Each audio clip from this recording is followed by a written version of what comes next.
46 পর্যন্ত। আমরা একটু পিছনে রিফ্রেশ দেই, সেটা হচ্ছে ফৌজদারি কার্যবিধি আইন 4 ধারায় বলছে সংজ্ঞা, 4 ধারার পরে হচ্ছে 6 ধারা বলছে আদালতের শ্রেণী বিভাগ, 9 ধারা বলছে দায়রা, 10-এ বলছে নির্বাহী, 11-তে বলছে জুডিশিয়াল, 12-তে বলছে স্পেশাল নির্বাহী ম্যাজিস্ট্রেট, 12-এর পরে হচ্ছে ফৌজদারি কার্যবিধির 18-তে বলছে মেট্রোপলিটন এলাকায় ম্যাজিস্ট্রেট নিয়োগ, 18-এর পরে 22-এ বলছে মফস্বলের জন্য, আর 25-এ বলছে পদাধিকার বলে জাস্টিস অব দ্য পিস। আচ্ছা, তারপরে হচ্ছে 28-এ বলছে দণ্ডবিধির অধীনে বিচার, 31-এ বলছে দায়রা জজগণ, দায়রা আদালত এবং হাইকোর্ট এবং দায়রা জজকে কি দণ্ড দিবে, আর 32-এ বলছে ম্যাজিস্ট্রেটগণের দণ্ড। 35 শর্ট হাইফেন কতে বলছে, 35 শর্ট হাইফেন কতে কি বলছে, বলছে ওই যে হাজতবাসের পর যদি ব্যক্তি কারাদণ্ড প্রাপ্ত হয় তখন কিন্তু তার কারাদণ্ড থেকে হাজতবাসের দিনগুলো বাদ যাবে। ঠিক আছে, এটা বলছে 35 কতে। তারপরে আমরা চলে গেছি হচ্ছে ফৌজদারি কার্যবিধি অধ্যাদেশ 2025 তথা 42 থেকে 45, 4টি ধারা আছে এই অধ্যায়ে। এই অধ্যায় হচ্ছে অধ্যায় 4। সেখানে কি করবে, সেখানে পুলিশ এবং ম্যাজিস্ট্রেটকে এবং হচ্ছে পরোয়ানা তামিলকারী ব্যক্তিকে সাহায্য করবে। কে সাহায্য করবে হচ্ছে জনগণ। এখন এই কথাটাই কিন্তু আবার ফৌজদারি কার্যবিধির 42 ধারায় বলছে যে জনসাধারণ হচ্ছে ম্যাজিস্ট্রেট এবং পুলিশকে কি দিবে, সাহায্য দিবে, যুক্তিসঙ্গত কারণে সাহায্য চাইলে সাহায্য দিবে। 43-এ বলছে জনসাধারণ ব্যতীত যদি অপর কোনো ব্যক্তি যদি সাহায্য চায় কি পরোয়ানা তামিল করতে গিয়ে, তখন তাদেরকে সাহায্য দিবে। 44-এ বলছে জনসাধারণ হচ্ছে কতিপয় অপরাধ সম্পর্কে জনসাধারণ সংবাদ দিবে। আচ্ছা, 45-এ বলছে কতিপয় ব্যক্তি কতিপয় অপরাধ সম্পর্কে সংবাদ দিবে হচ্ছে 45। এই 46-এ বলছে কিন্তু অধ্যায় 46 থেকে অধ্যায় হচ্ছে পঞ্চম অধ্যায়। পঞ্চম অধ্যায় হচ্ছে 46 থেকে 67 পর্যন্ত। সেটা কি, সেটা হচ্ছে গ্রেপ্তার, পলায়ন এবং পুনরায় গ্রেপ্তার সংক্রান্তে। 46-এ বলছে প্রথমে কি, 46-এ প্রথমে বলছে গ্রেপ্তার, তারপরে আবার বলছে এই যে মানে কি বলছে, প্রথমে বলছে গ্রেপ্তারের পদ্ধতি এবং গ্রেপ্তারে বাধা দান। তারপরে 46 কটা যে আপডেট হয়েছে, 46 কতে কিন্তু আপনার এই কথা বলে নাই। 46 কতে বলছে আবার যে গ্রেপ্তারকারী অফিসারের কর্তব্য এবং গ্রেপ্তারকালে হচ্ছে করণীয়। ঠিক আছে, এই ধরনের শব্দটা কিন্তু ব্যবহার করছে। বলছে যে গ্রেপ্তারের পদ্ধতি এবং গ্রেপ্তারকারী কর্মকর্তার কর্তব্য। এই ধারাটা কিন্তু বিশদভাবে আপনাদেরকে বারবার রিডিং করতে হবে। আমি কিন্তু সে মোতাবেক নোট করে দিছি। ঠিক আছে, এই ধারাটা কিন্তু বারবার করতে হবে। 46 খতে কি বলছে, খতে বলছে গ্রেপ্তারকারী ব্যক্তি সম্পর্কে হচ্ছে অফিসিয়াল রেজিস্টার তথা জিডিতে নোট দিবেন। 46 খ। 46 ঘতে আবার আইসা বলছে গ্রেপ্তারের তথ্য হচ্ছে সংরক্ষণ করবেন। 46 ঘোড়ার গতে বলছে যে হচ্ছে এই যে আপনি গ্রেপ্তারকৃত ব্যক্তি যখন যে অফিসারের হেফাজতে থাকবে তখন সেই অফিসার ওই হেফাজত এবং স্বাস্থ্য নিরাপত্তার জন্য দায়ী থাকবে, বা নিয়োজিত থাকবে। তারপরে বলছে 46 মতে বলছে যে গ্রেপ্তারকৃত ব্যক্তির চিকিৎসা সম্পর্কিত পরীক্ষা করাবেন। তারপরে হচ্ছে 46-এর পরে আমরা চলে যাবো হচ্ছে আজকে ফৌজদারি কার্যবিধি আইনের 47 ধারা থেকে। ফৌজদারি কার্যবিধি আইন 47 ধারা, ফৌজদারি কার্যবিধি আইন 47 ধারা। কার্যবিধি আইন 47 ধারা কি বলছে, ফৌজদারি কার্যবিধি আইন 47 ধারায় বলছে এই যে আপনি 46 ধারায় গ্রেপ্তার করতে যাবেন। এখন আপনি গ্রেপ্তারটা করতে গিয়ে আপনি দেখলেন কি, আপনি দেখলেন হচ্ছে যে ওই ব্যক্তি একটা বেসরকারি অফিসে ঢুকে গেছে, গার্মেন্টসে ঢুকে গেছে, বা হচ্ছে একটা মার্কেটে প্রবেশ করছে, বা হচ্ছে একটা হচ্ছে দালানে প্রবেশ করছে, যেই কোনো একটা জায়গায় সে নিজেকে লুকানোর জন্য আশ্রয় নিছে। এই যেই জায়গাটার মধ্যে ওই ব্যক্তি লুকানোর জন্য আশ্রয় নিছে, আপনি কি করবেন, ওই স্থানের যে মালিক থাকবে বা ম্যানেজার থাকবে, এইরূপ ব্যক্তির অনুমতি নিয়ে আপনি ওই স্থান হচ্ছে তল্লাশি করবেন। তল্লাশি করে ওই ব্যক্তিকে গ্রেপ্তার করবেন। এই কথাটা হচ্ছে 47-এর মূল কথা। এখন 47 ধারাটা যদি আমরা আমাদের মতো করে একটু পড়ি, তাহলে 47 ধারায় আমরা কি দেখব, 47 ধারায় বলছে যাকে গ্রেপ্তার করা হবে তিনি যেই স্থানে প্রবেশ করছেন সেই স্থানে তল্লাশি। একই কথা যেটা আমরা অলরেডি বলছি। আচ্ছা, তারপরে কি বলছে এবার মেইন বইয়ের ভাষায়, বলছে গ্রেপ্তারি পরোয়ানা অনুসারে কার্যরত ব্যক্তি অথবা গ্রেপ্তারের অধিকারী পুলিশ অফিসারের যদি বিশ্বাস করার কারণ থাকে যে ব্যক্তিকে গ্রেপ্তার করা হবে তিনি কোনো স্থানে প্রবেশ করেছেন বা কোনো স্থানের মধ্যে আছেন, তাহলে উক্ত স্থানে বসবাসকারী বা উক্ত স্থানের পর ভারপ্রাপ্ত ব্যক্তি উপরোক্ত রূপে কার্যরত ব্যক্তি বা পুলিশ সুপারের দাবি কমে তাহাকে অবাধে উক্ত স্থানে পুলিশ অফিসারের দাবি কমে অবাধে উক্ত স্থানে প্রবেশ করতে দিবেন। উক্ত ব্যক্তি তল্লাশির জন্য সব ধরনের যুক্তিসঙ্গত সুযোগ সুবিধা দিবেন। গ্রেপ্তারকৃত ব্যক্তিকে হচ্ছে কখন হচ্ছে আপনি হচ্ছে তল্লাশিপূর্বক গ্রেপ্তার করুন আলোচনা করুন, বা গ্রেপ্তার মানে আসামিকে তল্লাশিপূর্বক গ্রেপ্তার করার পদ্ধতি আলোচনা করুন। অথবা অথবা আরো প্রশ্ন আসতে পারে এখান থেকে যে ক নামক ব্যক্তিকে গ্রেপ্তারের ক্ষমতাপ্রাপ্ত পুলিশ অফিসার খ তাকে ধাওয়া করলে সে একটি বেসরকারি বাসভবনে প্রবেশ করে, এক্ষেত্রে খ নামক ব্যক্তিকে গ্রেপ্তারের পদ্ধতি আলোচনা করুন। ঠিক আছে, তখন কিন্তু আপনি 47 থেকে কিন্তু আপনাকে শুরু করতে হবে। আপনি শুরু করবেন যে খ নামক পুলিশ অফিসার ওই স্থানে যাবেন, হ্যাঁ, গিয়ে হচ্ছে বিষয়টি হচ্ছে ঊর্ধ্বতন কর্তৃপক্ষকে জানাবেন। হ্যাঁ, তারপরে হচ্ছে আপনি কি করবেন, আপনি হচ্ছে যে তার বাড়ির মালিকের কাছ থেকে অনুমতি নিয়ে ওই স্থানে প্রবেশ করবেন। প্রবেশ করে তখন আপনি কি করবেন, আপনি হচ্ছে ওই গ্রেপ্তার কার্য আপনি পরিচালনা করবেন। ইহা ছাড়াও যদি বাড়ির আপনি হচ্ছে ওই স্থানে যদি বাধাপ্রাপ্ত হন, তাহলে আপনি 48 ধারা, 49 ধারা, হ্যাঁ, 50, 51, 52 আপনি ইত্যাদি দিতে পারবেন। তবে মানে মূলত হচ্ছে আপনি বাধা ধারা না দিয়ে আপনি এগুলা নোট আকারে দিলে জিনিসটা কিন্তু 2 মার্কের বা 3 মার্কের যদি প্রশ্ন এসেও যায় আপনি কিন্তু ঠেকবেন না, আপনি মোটামুটি লিখতে পারবেন।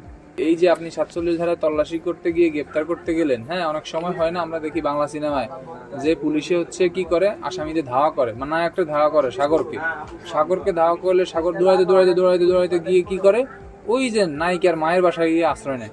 তখন নায়িকার মা দরজা খুলে দেখে যে হ্যাঁ এত রাতে বাবা, তখন নায়িকার মা দেখে কিন্তু নায়ককে কিসের ভিতরে আশ্রয় দেয়, ওই যে ধানের যে আমাদের এলাকায় মটকা বলে, ধানের মটকার ভিতরে আশ্রয় দেয়। হ্যাঁ, এখন এই যে আশ্রয় দেওয়ার পরে নায়িকার মা পুলিশ আসার পরে দেখলো কি, বললো এখানে কি সাগর নামে কেউ আসছে? নায়িকার মা বলে না, এখানে তো সাগর নামে কেউ আসে নাই। অথবা তখন পুলিশ অফিসার থাকে, মনে করেন পুলিশ অফিসার থাকে বিলেন রূপে আর কি। পুলিশ অফিসার বলে না, আপনার ঘর আমরা সার্চ করবো। তখন নায়িকার মা বলে কি, না, আপনি আমাদের ঘর সার্চ করতে পারবেন না, আপনি কিসের ভিত্তিতে সার্চ করবেন? এই যে পুলিশ অফিসার জানালা ভেঙে ঢুকবে, এটা কিন্তু হচ্ছে আপনার 48-এ। ঠিক আছে, এই যে পুলিশ অফিসার ওইখানে দরজা জানালা ভেঙে ঢুকে গেছে, বাড়ির মালিক অনুমতি দেয় নাই, এটাই কিন্তু 48-এর কথা। আবার আসেন, এই যে পুলিশ অফিসার নায়িকার মারে ধাক্কা দিয়ে ভিতরে ঢুকছে, নায়িকার মা উপস্থিত জনসাধারণ নিয়ে জড়ো করে বলতেছে আমার ঘরে পুলিশ বেআইনি ভাবে ঢুকছে, হ্যাঁ, আমাকে বাঁচান। তখন পুলিশ অফিসার আবার কি করলো, 2 লাত্তি দিয়ে আবার দরজা জানালা ভেঙে কিন্তু ওই বাড়ি থেকে কিন্তু বের হয়ে যাবে।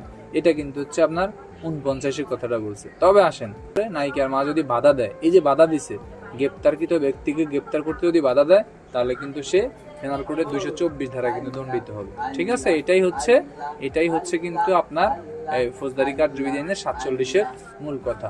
এখন আসেন 47-এ যে কথাটা বলছে, কি বলছে যে গ্রেপ্তারকৃত ব্যক্তিকে আপনি গ্রেপ্তার করতে গেলে সে যদি আপনার কোন স্থানে প্রবেশ করে, ওই স্থানে হচ্ছে আপনার ওই স্থানে আপনি তল্লাশিপূর্বক গ্রেপ্তার করতে পারবেন। এই কথাটাই কিন্তু আপনার বলছে কততে, 47-এ। আর 48-এ বলছে এই যে আপনি গ্রেপ্তারের ক্ষমতাপ্রাপ্ত হয়ে কোনো ব্যক্তিকে তল্লাশিপূর্বক গ্রেপ্তার করতে গেছেন, হ্যাঁ, যাওয়ার পরে বাড়ির মালিক আপনার অনুমতি দিল না বা আপনি বাধাপ্রাপ্ত হয়েছেন, তখন আপনি কি করবেন, আপনি হচ্ছে দরজা জানালা ভাঙিয়ে আপনি ওই স্থানে প্রবেশ করবেন। আর 49-এ কি বলছে, 49-এ বলছে আপনি দরজা জানালা ভেঙে ভিতরে প্রবেশ করছেন, ভিতরে আছেন, হ্যাঁ, আপনি গ্রেপ্তার করলেন, এখন আপনারা হচ্ছে বের হইতে দিচ্ছে না, তখন আবার আপনি দরজা জানালা ভেঙে আপনি বের হইতে পারবেন। এটাই হচ্ছে 47, 48, 49-এর মূল কথা, সার কথা। ঠিক আছে, এখন যদি আমরা একটু বইয়ের আকারে পড়ি, বইতে কি বলছে, বইতে বলছে যে 48-এ বলছে যে স্থানে প্রবেশ করা যাইতেছে না সেখানে প্রবেশের পদ্ধতি, দরজা ভাঙিয়ে অন্দর মহলে প্রবেশ।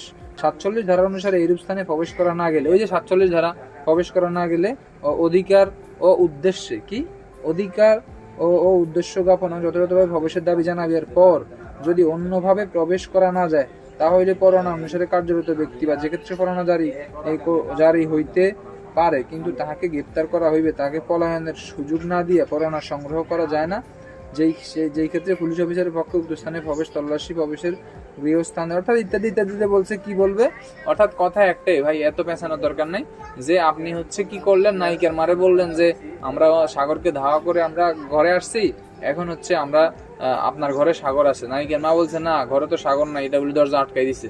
তখন কিন্তু পুলিশ অফিসার লাথি দিয়ে দরজাটা ভেঙে ফেলতে পারবে। ঠিক আছে, এই ভেঙে কিন্তু সে আপনার হচ্ছে এখানে কি করবে, সাগরকে গ্রেপ্তার করবে।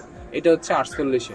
49-এ একই কথা বলা আছে, 48-এ একটা কথা বলা আছে দেখেন, তবে শর্ত থাকে যে 48-এর কথাটা একটু মনোযোগ দেন। তবে শর্ত থাকে যে মহিলার যে এইরূপ স্থান যদি কোনো মহিলার যাকে গ্রেপ্তার করা হবে তিনি যদি প্রকৃত অবস্থানের অন্তর্ভুক্ত কোনো কামরা হয় যিনি সামাজিক রীতিনীতি অনুসারে জনসাধারণের সম্মুখেই আসেন না, অর্থাৎ এমন অনেক মহিলা থাকে যারা তাবলিগ করে বা অন্যান্য ইসলামিক রীতিনীতি পালন করে বা তার ধর্মীয় অনুশাসন মেনে চলে, হ্যাঁ, এরা কি করে, এরা সাধারণত পাবলিকের সামনে আসে না বা এরা হচ্ছে অন্য পুরুষের সামনে আসে না। তখন এই ধরনের যদি কোনো মহিলা থাকে আপনি কিন্তু তাকে তার অবাধে কি করতে দিবেন, সরে যেতে দিবেন। যদি ওই ব্যক্তি যদি আপনার হয় যে ব্যক্তি পর্দানিসীন মহিলা, ওই ব্যক্তি যদি ওই ব্যক্তির নামে ওয়ারেন্ট থাকে তাহলে তাকে আর সরে দেওয়ার মতো আপনার স্কোপ থাকবে না। গ্রেপ্তারের ক্ষমতাপ্রাপ্ত পুলিশ অফিসার তল্লাশি করতে গিয়ে তল্লাশি পূর্বক দরজা ভাঙ্গিয়া ভিতরে প্রবেশ করার পর দেখলেন গ্রেপ্তারকৃত ব্যক্তি একজন পর্দানিশীল মহিলা, এক্ষেত্রে তার জন্য প্রযোজ্য বিধান কি? ক, গ্রেপ্তার করে আইনানুগ হেফাজতে নিবেন। খ, অবাধে সরে যেতে দিবেন। ঘ, তাকে সম্মান করে তাকে সম্মান করে তার ধর্মীয় রীতিনীতি অনুসারে তাকে গোপনে বা তার ইচ্ছা মতো চলে যেতে দিবেন।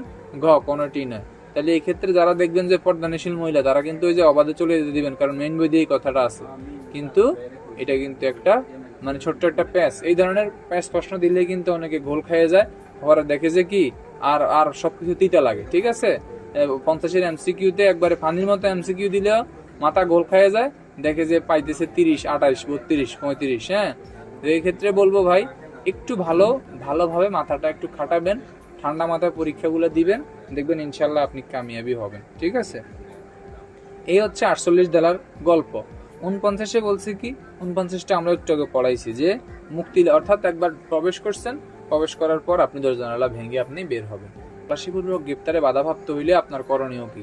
বা তল্লাশি ক নামক পুলিশ অফিসার খ নামক ব্যক্তিকে ধাওয়া করে একটি বাসভবনে প্রবেশ করলে, এই ক্ষেত্রে হচ্ছে খ নামক ব্যক্তি গ্রেপ্তারের বিধিবিধানকে আলোচনা করে। এই যে কথাগুলো বলছে এগুলা কিন্তু আপনার এই 47, এই 48, এই 49 এগুলাই কিন্তু আপনাকে লিখতে হবে। 50, 51, 52, 53, পিআরবি 322, 328 যা পারেন আপনি দিতে থাকেন, অসুবিধা। 50-এ বলছে এই যে 46, 47, 48, 49, 50 এগুলাই যে আপনার 49 পর্যন্ত আপনার যে ক্ষমতাটা দিছে আইনে, আপনি কিন্তু অতটুক ক্ষমতায় প্রয়োগ করবেন, তার অতিরিক্ত ক্ষমতা কিন্তু আপনি প্রয়োগ করবেন না ভাই। হ্যাঁ, তাহলে সেটা কি? সেটা হচ্ছে এটাই আপনারে বলছে যে ক নামক পুলিশ অফিসার খ নামক মামলার একজন পরোয়ানাভুক্ত আসামিকে ধাওয়া করে, হ্যাঁ, কাছাকাছি দূরত্ব থেকে ধরতে না পারে ক নামক পুলিশ অফিসার ক্ষিপ্ত হয়ে তার পায়ে গুলি করে। এক্ষেত্রে গুলিবিদ্ধ হয়ে সে কি করে, সে হচ্ছে এই যে গুলিবিদ্ধ হলে পরে আসামিকে সে ক নামক পুলিশ অফিসার ভর্তি করে, হাসপাতালে ভর্তি করে বা স্থানীয় জনতা ধরে হাসপাতালে ভর্তি করে। এক্ষেত্রে ক নামক পুলিশ অফিসারের দায়িত্ব বা ক নামক পুলিশ অফিসারের কাজটি বৈধ না অবৈধ আলোচনা করুন। এই যে ঘটনাটা ঘটছে এটা কিন্তু আপনার 50-এ কিন্তু বলা আছে যে সে প্রয়োজনের অতিরিক্ত বল প্রয়োগ করা যাবে না। কারণ কি? কারণ হচ্ছে এটা তার হচ্ছে সাংবিধানিক অধিকার। কার? ওই যে গ্রেপ্তার আসামি হচ্ছে সাংবিধানিক অধিকার। এখন আইনেও কিন্তু আপনার এই ক্ষমতা দেয় নাই যে মাদক মামলার আসামি সে, আপনি তারে হচ্ছে পরোয়ানাভুক্ত আসামি হলেও আপনি তারে হচ্ছে গ্রেপ্তার করতে গিয়ে কাছাকাছি দূরত্ব থেকে সে দৌড়ে চলে যাচ্ছে, আপনি তারে কি করলেন? আপনি তারে গুলি করে দিলেন।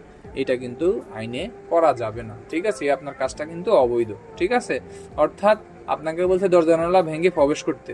এখন ম্যাক্সিমাম মানুষে বাংলাদেশে হচ্ছে নিম্ন আয়ের মানুষ বা মধ্যবিত্ত শ্রেণীর মানুষ। আপনি কি করলেন? আপনি গ্রেপ্তার করতে গেলেন, আপনি আইনের ক্ষমতা প্রাপ্ত, আপনি এলাকার মূল মাতাব্বার যা আছে স্যানন মেম্বার সবাই নিয়ে এসে ওই ব্যক্তির ঘর বাড়ি যা আছে সব ভাঙা চুরিয়া নষ্ট করে আসামিটারে গ্রেপ্তার করলেন। এটাও কিন্তু আইন আপনাকে বলেনি। আপনি যে যতদূর ক্ষমতা প্রয়োগ করতে পারবেন ততদূর আপনি ক্ষমতা প্রয়োগ করবেন, তারা অতিরিক্ত ক্ষমতা প্রয়োগ করবেন না। এই কথাটাই কিন্তু আপনার ফৌজদারি কার্যবিধি আইনের 50 পিআরবি 330 কিন্তু আপনার বলছে। 51-তে বলছে এই যে ব্যক্তিটারে আপনি গ্রেপ্তার করলেন, হ্যাঁ, এই ব্যক্তিকে আপনি গ্রেপ্তার করার পর আপনার কাজ হবে কি? আপনি গ্রেপ্তার করার পর আপনার কাজ হবে তার দেহটা তল্লাশি করা। হ্যাঁ, তার দেহ তল্লাশি করে আপনি কি করবেন? শুধু তল্লাশি করে ক্ষান্ত হবেন না, তার যে দেহটা আপনি তল্লাশি করবেন, হ্যাঁ, ওই স্থানে মনে করেন আপনি তো গ্রেপ্তার থানার ভিতরে করবেন না, গ্রেপ্তার হয় ব্যক্তির বাসা থেকে করবেন, রাস্তা থেকে করবেন, প্রতিষ্ঠান থেকে করবেন, অথবা এনিহাউ যে কোনো জায়গা থেকে আপনি গ্রেপ্তার করতে পারেন। এই যে গ্রেপ্তার কার্যক্রমটা আপনি পরিচালনা করলেন, করার পরে আপনাকে কি করতে হবে? আপনি হচ্ছে আশেপাশে 2 জন সাক্ষীর উপস্থিতিতে একটা জব্দ তালিকা করবেন। পরে ব্যক্তির কাছে কি কি আছে এগুলা কি করবেন, আপনি হেফাজতে নেবেন, ঠিক আছে। এবং এই যে জব্দ তালিকাটা আপনি করছেন, কারণ হয় কি অনেক সময় আমরা দেখছি থানায় যে যাকে গ্রেফতার করি সে বলে কি আমার সাথে 20,000 টাকা ছিল, হ্যাঁ এটা কিন্তু অমুকে নিয়ে গেছে, সে কিন্তু একটা মিথ্যা অভিযোগ তোলে। তো এই ক্ষেত্রে বলবো যে আপনি যেখান থেকে গ্রেফতার করবেন সাথে সাথে জব্দ তালিকা তৈরি করবেন। জব্দ তালিকা তৈরি করে জব্দ তালিকার একটা কপি ওই ব্যক্তির আপনি দিয়ে দিবেন। অবশ্যই জব্দ তালিকার মধ্যে আপনি কি করবেন, ওই যে এই যারা 2 জন আছে মানে 2 জন ব্যক্তির সাক্ষী নেবেন, ওই সাক্ষীরা কারা হবে, যাকে গ্রেফতার করবেন যেন ওই এলাকার লোক হয়, ঠিক আছে। তাইলে হবে কি, তাইলে আপনার ওই যে মানে গ্রেফতারটা আইন সিদ্ধ হবে, ঠিক আছে। এখন যদি এই 51 থেকে একটা প্রশ্ন আসে যে ক নামক পুলিশ অফিসার খ নামক হচ্ছে ব্যক্তিকে গ্রেফতার করে হ্যাঁ থানায় নিয়ে আসে, তো থানায় এসে পরবর্তী জব্দ তালিকা তৈরি করে আসামিকে হচ্ছে আসামির নিকট হতে প্রাপ্ত মালামালের তালিকা সহ হ্যাঁ থানায় বসে একটি জব্দ তালিকা তৈরি করে আসামির নিকট হতে প্রাপ্ত মালামালের তালিকা সহ তাকে বিজ্ঞ আদালতে সুপর্দ করে। এক্ষেত্রে কোনো পুলিশ অফিসারের কাজের আইনানুগ বিধিবিধান আলোচনা করুন, তখন কিন্তু সেটা কি হবে, কাজটা সম্পূর্ণ অবৈধ হবে। কারণ কোন নামক পুলিশ অফিসার কোনো অবস্থায় থানায় বসে হয়তো জব্দ তালিকা তৈরি করতে পারে না। জব্দ তালিকা তৈরি করবে কোথায়, ওই যেখানে সে হচ্ছে গ্রেফতার করছে ওই স্থানেই কিন্তু জব্দ তালিকা তৈরি করবে। এখন আসেন এই যে 51তে কি বলছে কোনো ব্যক্তিকে পরোয়ানামূলে বা বিনা পরোয়ানায় গ্রেফতার করার পর উক্ত ব্যক্তির যদি জামিনের ব্যবস্থা না থাকে, তিনি যদি জামিনদার বা জামানত সংগ্রহ করতে না পারেন, হ্যাঁ তাহলে উক্ত ব্যক্তির দেহ তল্লাশি করে পরিধেয় বস্ত্র ব্যতীত, কি বস্ত্র ব্যতীত, তাইলে 51 ধারা থেকে প্রশ্ন আসতে পারে হ্যাঁ যে গ্রেপ্তারকৃত ব্যক্তির দেহ তল্লাশির সময় তার দেহের মধ্যে কি থাকবে, শুধুমাত্র পরিধেয় বস্ত্র থাকবে, ঠিক আছে। পরিধেয় বস্ত্র যেসব মালামাল পাওয়া যাবে তা কি করতে হবে, হেফাজতে নিতে হবে, হ্যাঁ মানে আইনানুগ হেফাজতে নিয়ে যাবেন আপনি, জব্দ তালিকা মূলে জব্দ করবেন। আরো বলছে কি, উক্ত মালামালের তালিকা তৈরি করে তাকে এক কপি প্রদান করতে হবে। এই মালামালের তালিকা তৈরি করে আপনি ওই যে ব্যক্তির গ্রেপ্তার করছেন তার এক কপি প্রদান করবেন। এক্ষেত্রে গ্রেপ্তারকৃত ব্যক্তি যদি মহিলা হয় তাহলে হচ্ছে 52 ধারা অনুসরণ করতে হবে। আমরা 52 ধারা পড়বো, তার আগে বলি এখানে আরো বলছে, এবং যদি গ্রেপ্তারকৃত ব্যক্তির কাছ থেকে কোনো জিনিসপত্র জব্দ করা হলে গ্রেপ্তারকারী অফিসার একজন সাক্ষীর অফিসারের তালিকা প্রস্তুত করবেন, সম্ভব হলে তার স্বাক্ষর গ্রহণ করুন এবং এর একটি অনুলিপি গ্রেপ্তারকারী ব্যক্তিকে বা অর্থাৎ একই কথা, হ্যাঁ এটা সংশোধনী আসলেও কথা কিন্তু একটাই আছে, কি আপনি গ্রেপ্তার করার পরে আপনি কি করবেন, একটু জব্দ তালিকা তৈরি করবেন। জব্দ তালিকা তৈরি করে আপনি গ্রেপ্তারকৃত ব্যক্তিকেও দিতে পারেন, অথবা ওই যে গ্রেপ্তারকারী ব্যক্তি বললো যে ভাই উনি আমার ভাই, হ্যাঁ মালামালগুলা তালিকাটা ওনারে দেন, তখন তালিকাটা আপনি ওনারে দিবেন। এক্ষেত্রে আপনিও সেফ, আইনও সেফ, হ্যাঁ আপনার কার্যক্রমও সেফ। এটা কিন্তু আপনাকে বাঁচাবে। যারা হচ্ছে কদিন পরে ইনশাল্লাহ অফিসার হবেন, এই যে অ্যারেস্ট অফ মেমোরেন্ডামটা কিন্তু জায়গায় করবেন, যেইখানে আসামি ধরবেন ওই জায়গায় কিন্তু আপনি করবেন। এক্ষেত্রে কিন্তু আপনি সেফ থাকবেন, কারণ অনেক সময় আপনি আসামি ধইরা হ্যাঁ অতি উৎসাহী হইয়া থানায় নিয়ে আসবেন, পরে কিন্তু আপনার বাকিটা ইতিহাস হয়ে যাবে, ঠিক আছে। এখন আসেন, এখন এইখানে আমাদের কি বলছে, এখানে একটাই কথা বলছে যে গ্রেপ্তারকৃত ব্যক্তির দেহ তল্লাশি, কার দেহ তল্লাশি, গ্রেপ্তারকৃত ব্যক্তির দেহ তল্লাশি।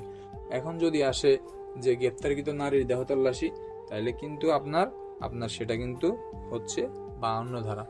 যদি আসে গ্রেপ্তারকৃত ব্যক্তির দেহ তল্লাশি, তাহলে কিন্তু এই 51 ধারা।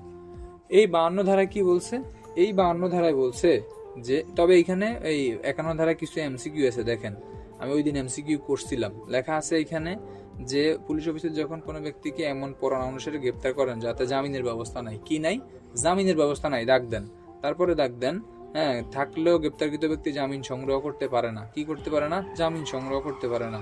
খ তারপরে হচ্ছে সামনে বলছে যখন কোনো ব্যক্তিকে বিনা পরোয়ানায় গ্রেপ্তার করা হয় অথবা কোনো সাধারণ নাগরিক যখন পরোয়ানা অনুসারে গ্রেপ্তার করেন, গ্রেপ্তারকৃত ব্যক্তিকে আইনত জামিন দেওয়া যায় না। তাহলে কয়টা শর্ত, একটা হচ্ছে জামিনের ব্যবস্থা নাই, আরেকটা হচ্ছে জামিন সংগ্রহ করতে পারে না, আরেকটা হচ্ছে জামিন দেওয়া যায় না।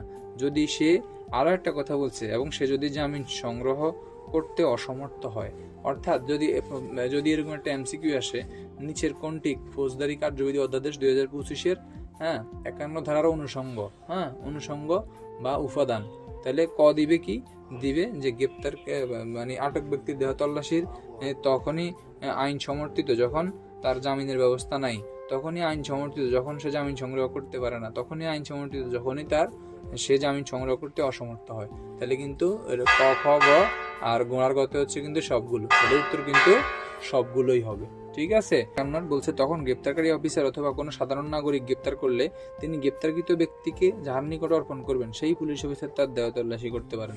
তাহলে এমসিকিউ, কার্যবিধির 51 ধারা অনুসারে যদি কোনো সাধারণ নাগরিক কাউকে গ্রেপ্তার করে তাহলে তার দেহ তল্লাশি করবে কে?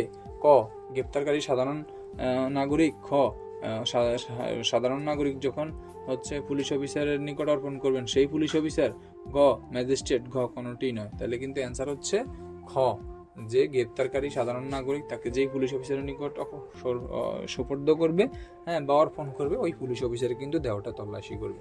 এই কথাগুলাই কিন্তু আমার কার্যবিধির কততে বলছে ভাই? 51-তে বলা আছে। ঠিক আছে, এই 51-তে যারা শুধুমাত্র আটক ব্যক্তির দেহ তল্লাশি সূচি মুখস্থ করেন তারা কিন্তু যদি বিস্তারিত না পড়েন তাহলে কিন্তু ভাই আপনার নিস্তার নাই। আচ্ছা, তারপরে আসেন 52-তে কি বলছে? মহিলাদের দেহ তল্লাশির নিয়ম। মহিলাদের দেহ তল্লাশির ক্ষেত্রে পিআরবি 322, 328-এর ঘ। তবে এই যে 52 ধারায় যে কথাটা বলছে, যদি এখন যদি আমি একটা প্রশ্ন দিই, কালকের হচ্ছে যে প্রশ্নটা, ওই প্রশ্নটা যদি একটু ঘুরাই দেই আপনাদের কিন্তু মাথা ঘুরিয়ে যাবে। সেটা কি? সেটা হচ্ছে গ্রেপ্তারকারী ব্যক্তি যদি নারী হয়, হ্যাঁ, অথবা আটককৃত ব্যক্তি যদি নারী হয়, তাহলে আপনি কি করলেন? আপনি হচ্ছে তার হচ্ছে আইনানুগ অধিকার সমূহ আলোচনা করুন। এই যে তার আইনানুগ অধিকার গুলা, এটা 1 নম্বর আইনানুগ অধিকার হচ্ছে কি? তাকে হচ্ছে অপর একজন নারী দ্বারা গ্রেপ্তার করতে হবে, হ্যাঁ, তাকে হচ্ছে অপর একজন নারী দ্বারা তার দেহ তল্লাশি করতে হবে, হ্যাঁ, থানায় তার আলাদা হাজতখানা রাখতে হবে। ঠিক আছে, তারপরে হচ্ছে তাকে হচ্ছে তাকে কি করা যাবে না, তার চুড়ি শঙ্খ বালা থাকলে এগুলো সরানো যাবে না। এই কথাগুলা কিন্তু আপনার গ্রেপ্তারকৃত নারীর কি অধিকার, এগুলা কিন্তু আপনাকে বলতে হবে। ঠিক আছে, এগুলা কিন্তু আপনাকে লিখতে হবে। তাই আমি বলবো যারা হচ্ছে ফাঁকিবাজি করেন দয়া করে এগুলা করিয়েন না ভাই। ঠিক আছে, একবারে হাতে ভাই, আরো কোথাও ধরা লাগে আমি ধর্ম ভাই, দয়া করে ফাঁকিবাজি না করে পড়েন। ঠিক আছে, আপনার পদোন্নতির জন্য কিন্তু আপনাকেই চেষ্টা করতে হবে, অন্য কেউ কিন্তু আপনার র্যাঙ্কটা দিবে। এখন এই যে আমরা 53 ধারা পর্যন্ত, সরি 52 ধারা পর্যন্ত পড়লাম। 52-এর মধ্যে আপনার দুইটা শব্দ সবসময় মুখস্থ রাখবেন। সেটা কি? একটা হচ্ছে গ্রেপ্তারের পরোয়ানাভুক্ত আসামি বা যাই হোক গ্রেপ্তারকারী ব্যক্তি যদি নারী হয় তাহলে তার গ্রেপ্তারের হচ্ছে দুটি গুণ কি? সেটি হচ্ছে তার শালীনতার প্রতি তীক্ষ্ণ দৃষ্টি রাখতে হবে। ক, আরেকটা হচ্ছে অপর একজন নারী দ্বারা তাকে গ্রেপ্তার করতে হবে। একাধিকবার বিভাগীয় পদোন্নতি পরীক্ষায় এই দুইটা শব্দ থেকে কিন্তু এমসিকিউ আসছে। কিভাবে আসছে? যে গ্রেপ্তারকৃত ক নামক পুলিশ অফিসার, হ্যাঁ, ঘ নামক দুইজন নারী কনস্টেবল নিয়ে গ্রেপ্তার করতে গেলেন, হ্যাঁ, দেখলেন যে পরোয়ানাভুক্ত আসামি একজন নারী, হ্যাঁ, এক্ষেত্রে হচ্ছে তিনি হচ্ছে মানে কি করলেন? নারী কনস্টেবল দ্বারা তাকে গ্রেপ্তার করালেন। যদিও সে দুর্ধর্ষ হচ্ছে একজন ডাকাত সর্দারিনী, তবুও তাকে নারী কনস্টেবল দ্বারাই তিনি গ্রেপ্তার করালেন। এক্ষেত্রে নামক পুলিশ অফিসারের কাজের আইনত বৈধতা আলোচনা করুন। তখন তার কাজের আইনতা বৈধতা আছে কততে? আছে কার্যবিধির 52-তে আছে। ঠিক আছে, অথবা আসতে পারে যে নারীর দেহ তল্লাশি বা হচ্ছে নারী গ্রেপ্তারের হচ্ছে নারী গ্রেপ্তারের শর্ত সমূহ কি? শর্ত সমূহ হচ্ছে অপর একজন নারী দ্বারা আপনাকে কি করতে হবে? তাকে গ্রেপ্তার কার্যক্রম পরিচালনা করতে হবে। তাহলে প্রশ্নের অপশন থাকতে পারে ক হচ্ছে কতে থাকতে পারে হচ্ছে ক হচ্ছে অপর একজন নারী, হ্যাঁ, খ গ্রেপ্তারের ক্ষমতা, সরি, পরোয়ানামূলে আসামি গ্রেপ্তার করতে গেলে আসামি যদি নারী হয় কাকে দিয়ে গ্রেপ্তার করাইবেন? হ্যাঁ, আসতে পারে হচ্ছে যে ক আসতে পারে নারী কনস্টেবল, খ আসতে পারে নারী এসআই থেকে উপরস্থ যে কোনো নারী অফিসার, ঘ আসতে পারে যে কোনো নারী। ঠিক আছে, অপশন কিন্তু আপনার যে কোনো নারী আপনি দাগাবেন। ঠিক আছে, 51, 52, 53-তে কি বলছে? এখানে কিন্তু আপনি মজার ছলে পড়তে হবে আপনাকে কি বলছে? আপনাকে বলছে যে আয়না চুড়ি থাকলে তার থলে নিয়ে যাইতে হবে। কি বলছেন ভাই? আয়না চুড়ি বলছে যে তার কাছে যদি আয়না চুড়ি থাকে নিয়ে ফেলতে হবে। ও কাঁচের, হ্যাঁ, কাঁচের অংশ থাকলে সেটা নিতে হবে। ঠিক আছে, তবে এখানে যে কথাগুলা বলছে আপনি কিন্তু দুইটা পার্টে পড়বেন। দুইটা পার্ট কি? একটা হচ্ছে 46 থেকে 50, আর একটা হচ্ছে 51 থেকে 53। এইগুলা কিন্তু সিমিলার। এখন আইন কিন্তু আপনি মজার ছলে আপনি কিন্তু মজার ছলে পড়লে কিন্তু আপনার ভালো লাগবে। 51 থেকে 53-তে কি বলছে ভাই? 51 থেকে 53-তে বলছে যে ব্যক্তির দেহ তল্লাশি, আর হচ্ছে ইয়াতে বলছে কি, ইয়াতে বলছে যে 52-তে বলছে যে ব্যক্তি যদি নারী হয় তার দেহ তল্লাশি। 53-তে বলছে এই যে ব্যক্তিটারে আপনি গ্রেপ্তার করলেন তার কাছে যদি কোনো আপত্তিকর অস্ত্র থাকে, আপত্তিকর অস্ত্র কি? ছোরা থাকতে পারে, চাকু থাকতে পারে, তারপরে চাপাতি থাকতে পারে, দেশীয় অস্ত্র থাকতে পারে, হ্যাঁ, তার কাছে পিস্তল থাকতে পারে, যাই থাকুক, যদি আপত্তিকর কোনো অস্ত্র থাকে, হ্যাঁ, ও গ্রেপ্তার করার সময় গ্রেপ্তারকৃত পুলিশ অফিসার অথবা সাধারণ জনগণ ওই অস্ত্র দ্বারা ক্ষতিগ্রস্ত হইতে পারে, অথবা ওই অস্ত্র দ্বারা প্রাণ নাশের হুমকি আছে, বা ওই অস্ত্র দ্বারা অপর কোনো ব্যক্তিকে সে আঘাত করতে পারে। যদি এই ধরনের অস্ত্র তার কাছে থেকে থাকে, অর্থাৎ আপত্তিগত অস্ত্র যাই তার কাছে থাকুক, আপনি কি করবেন? আপনি জব্দ তালিকা মূলে সেটি হেফাজতে নেবেন। আপনি কিন্তু এমনিতেই সেটা হেফাজতে নেওয়ার সুযোগ নাই। পরে কিন্তু আসামি অস্বীকার করবো যে এইটা তো আমার কাছে ছিল না। আপনি জব্দ তালিকা মূলে সেটি হেফাজতে নেবেন, ঠিক আছে? যদি আপনার দেশি হয় 19 ক, বিদেশি হলে 1928 খতে আপনি তার বিরুদ্ধে ব্যবস্থা নিতে পারবেন, যদি ওই দিকে যায় আর কি। যাই হোক, এখন এইখানে যে কথাটা বলছে সেটা হচ্ছে, অর্থাৎ এইখান থেকে বুঝেন এটাই, গ্রেপ্তারকৃত ব্যক্তির কাছে যদি আপনার এই আপত্তিকর অস্ত্রশস্ত্র থাকে, সেটা কিন্তু আপনি জব্দ তালিকা মূলে হেফাজতে নেবেন। এটা বলছে এই 53-তে, ঠিক আছে? তাইলে এখন আসেন, এখন এইখানে আমরা একটু মেইন বই ধরে আগাই। বলছে যে আপত্তিকর অস্ত্রশস্ত্র হস্তগত করিবার ক্ষমতা, এতদূর কঠিন শব্দ দরকার নাই, অর্থাৎ আপত্তিকর অস্ত্রশস্ত্র আটকের ক্ষমতা, ঠিক আছে? গ্রেপ্তারকারী অফিসার বা অপর কোনো ব্যক্তি গ্রেপ্তারকৃত ব্যক্তির নিকট কোনো আক্রমণাত্মক অস্ত্র থাকলে বা তাহার নিকট হইতে নিতে পারেন, এবং এই কার্যবিধি অনুসারে যে আদালত বা অফিসারের নিকট তাহাকে উক্ত গ্রেপ্তারকৃত ব্যক্তিকে হাজির করতে হবে, সেই আদালত বা অফিসারের নিকট উক্তরূপে গৃহীত সমস্ত অস্ত্র প্রদান করবেন। অর্থাৎ 53 ধারায় হচ্ছে অস্ত্রশস্ত্র আটকের ক্ষমতা কার? যদি কোনো সাধারণ নাগরিক গ্রেপ্তার করে, সেই অস্ত্রশস্ত্র হেফাজতে নিতে পারবে। হ্যাঁ, এটা কিন্তু অস্ত্র আইনের 12 ধারার মধ্যে কিন্তু বলা আছে, ঠিক আছে? আবার হচ্ছে আরো একটা কথা বলছে কি, বলছে যদি পুলিশ অফিসার গ্রেপ্তার করে, ওই পুলিশ অফিসারও কিন্তু অস্ত্র হেফাজতে নেবে। মনে করেন হচ্ছে ক নামক একজন লোক, হ্যাঁ, সে হচ্ছে করিম নামক একজন লোককে হচ্ছে চাকু দিয়ে আঘাত করে, এক্ষেত্রে স্থানীয় জনসাধারণ হচ্ছে ক নামক ব্যক্তিকে গ্রেপ্তার করে। তো এখন স্থানীয় জনসাধারণ কি ক নামক ব্যক্তিকে গ্রেপ্তার করার পর অস্ত্র কি তার হাতেই রেখে দিবে? না, অস্ত্রটা তারা হেফাজতে নিবে।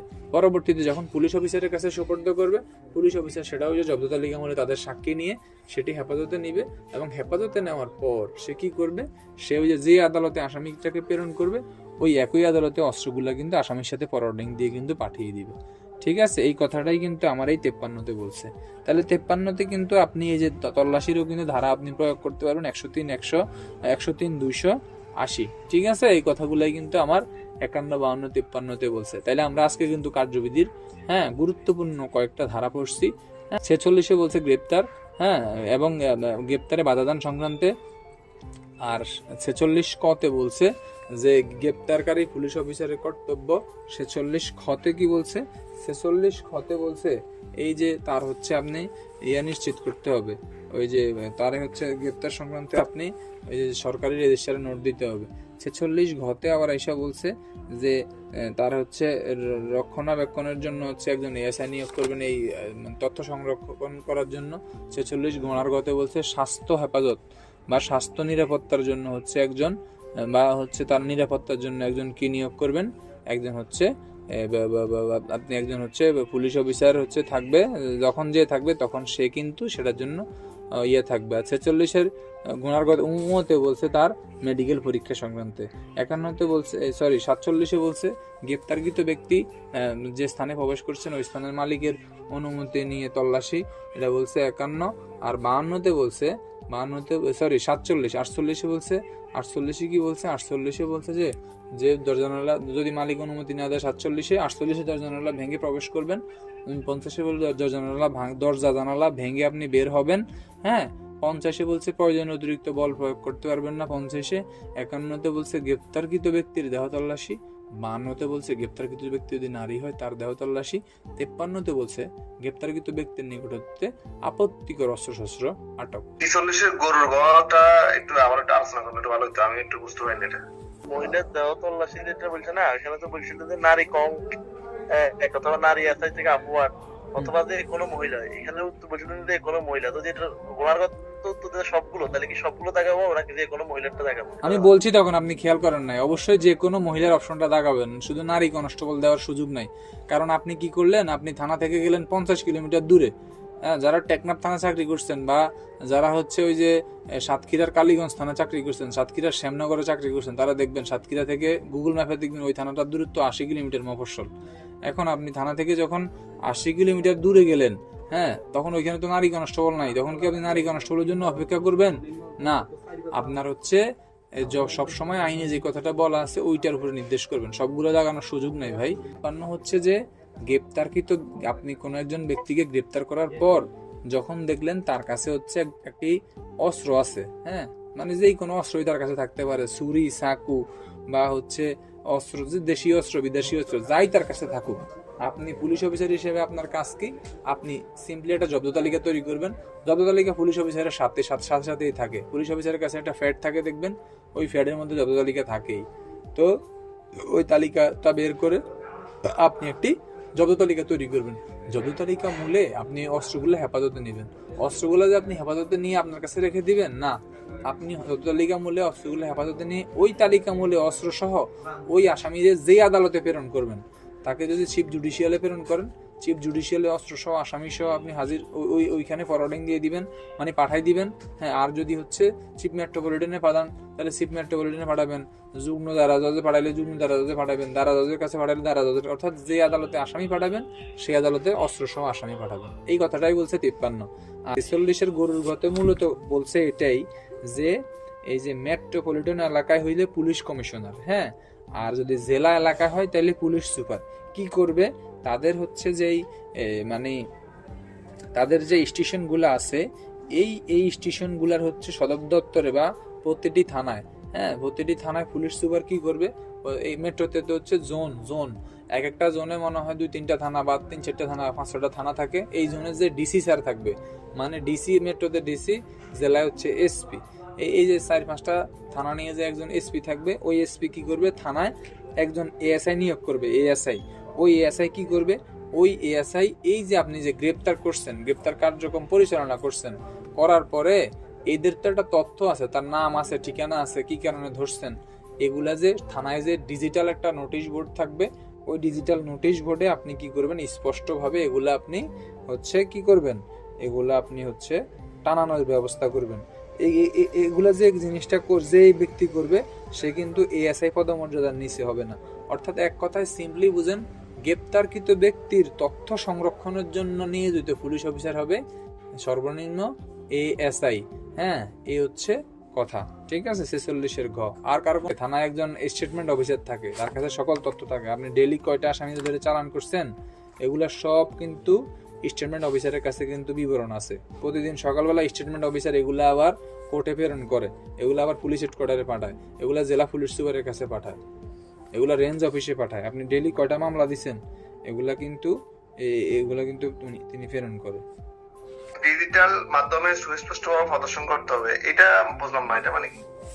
রিডার যেটা করে, এটা হচ্ছে সার্কেল সহকারী পুলিশ সুপার যে থাকবে, অর্থাৎ 2-3টা থানা মিলে একজন সার্কেল এএসপি দেয় বা এডিশনাল এসপি দেয়, ওই এএসপি বা এডিশনাল এসপির দায়িত্ব কার্যক্রম পরিচালনা করার জন্য, তার অফিসিয়াল কার্যক্রম পরিচালনা করার জন্য একজন এএসআই থাকবে। যেই এএসআই তার অফিসিয়াল কার্যক্রম পরিচালনা করবে তার নামে রিডার। হ্যাঁ, তাহলে এটা কি আইন সিদ্ধ না? এটা আইন সিদ্ধ, এটা পিআরবি 190-তে আছে। পিআর মানে পুলিশ রেগুলেশন 190-তে কিন্তু এই কথাটা বলা আছে।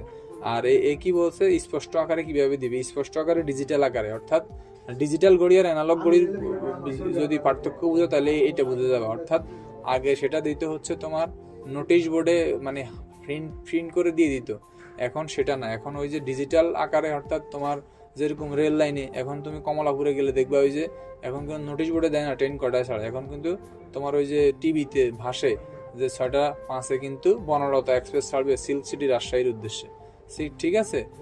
এরকম যে ডিজিটাল বোর্ডের মধ্যে যে বিস্তারিত তথ্য দিয়ে দেয়, এগুলাই হচ্ছে তোমার ডিজিটাল বোর্ডে দেওয়ার কথাটা বলা আছে, ঠিক আছে। ডিজিটাল বোর্ডে স্পষ্ট আকারে দিবে, এটা কিন্তু আপনি ওই যে কাগজে লিখে হাতে টানাই দিবেন, এটা হবে না।